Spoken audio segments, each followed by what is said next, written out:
रहमान अस्सलाम वालेकुम। अगर तुसी मूंजी लाई है 11-21 कायनात या कायनात की कोई भी वैरायटी तुसी लाई हुई है या तुसी 17-18 लाई हुई है तो फिर तुसी बिल्कुल सुस्ती और गफलत नहीं करनी। तुसी 3 एप्लीकेशनां लाजमन करनियां। पहली एप्लीकेशन 20 दिन ते दानेदार जहर की गल कर रहे हैं, दूसरी एप्लीकेशन 40 दिन ते और तीसरी एप्लीकेशन 60 दिन ते। और पहली एप्लीकेशन जी दानेदार जहर की केड़ी देनी है, क्लोरेंट्रानीलीप्रोल प्लस फिप्रोनिल, ये मिला के तुसी छट्टा कर देना वा। और दूसरी इस तरह ही तीसरी जी सुपरडान यानी कालटेप बहुत अच्छा जहर आ, वो तुसी लाजमन तीसरी एप्लीकेशन देनी है।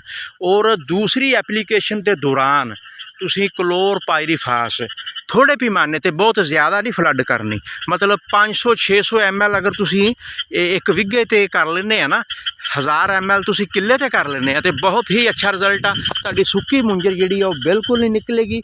और इनू हुण टाइम आ गया वा, बारिशां हो रही वा, अच्छी खुराक देनी आ।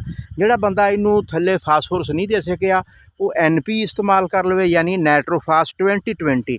अगर होर अच्छा रिजल्ट लेना चाहता तो फिर यूरिया फास्फेट 1744 किसी अच्छी इंपोर्टेंट कंपनी का लैके वो भी तुसी फ्लड कर सकते हैं। 12.5 किलो फी किले के हिसाब नाल 25 किलो की वो पैकिंग होंदी आ ते वो भी इंशाअल्लाह ताला तुहाडी DAP की जिहड़ी कवरेज आ वो पूरी कर देगा। pH लैवल वो डाउन आ और जल्दी ही वो पौधे ते असर करने वाली खाद आ।